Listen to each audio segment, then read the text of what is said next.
Approachable nga si Percy. Malambing na. Kilala ko niya.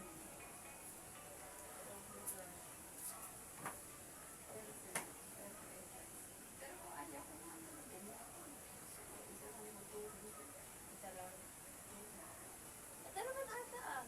Di ba Para pwede sapatos, yun? ma'am. Isa lang ang ano mo. Binis-bising tas. Para Isa sa lang ibobota mo, tapos okay na. shot mo nila. Hindi ka bobota lang yung senatorial? Oh, ba? Bobota ka. Si Tito na naman ang kasama ko pag bumuto. Dito. Ito eh. Ala! Utang ka naman sa mga ano niya. Bota mo na si Kiko Pangilinan. Si Tatakbo. tatakbo senador, Bam Aquino. Si Heidi Mendoza. Si Heidi Mendoza, dati siya sa COA. Tapos, ano din siya. Tapos, yun si Bam Aquino sa education. Siya libre ng tuition sa mga state universities, college. Si, sa agriculture, si Kiko. Good na yung right of way. Kulang pa nga ako eh. Di ba ano yan, 12? Sa senators. Kulang pa nga ako. Hanap din ako eh. Para matino-tino naman. Para mag-design yung boto. Yung party list, hindi ko na din yung boto sa dito.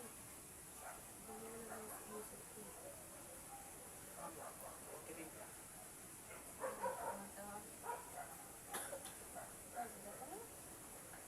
Bakit, Mar? Wala ka pala. Ay, hindi. Sabi ni Father Carlos, kung pwede sa sabi niya, grabe na ho ba? Sabi ko, hindi naman. Sabi ko, malakas naman kumain, sabi ng kapatid.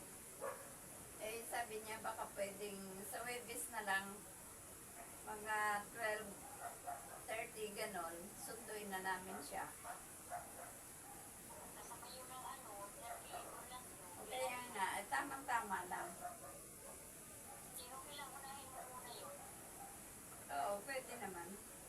Hindi, 11 naman tayo magdadasal. Di ba 11 naman tayo magdadasal? Tama lang yun. Pumunta.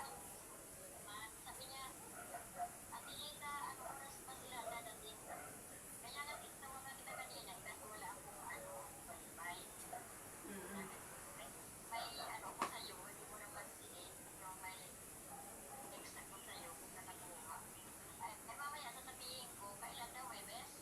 Webes, dumaan ako kanina, hindi ba sinabi ni, si Rene na lang nga ang tinawag ko kasi kapapahinga lang daw. Kapapalit lang nila ng pampers. Oo, pagkagaling namin doon, dumaan kami. Kaya lang, hindi na ako bumaba. Kay Rina ko na lang sinabi na ganon, sa Webes na lang. Oh, sige.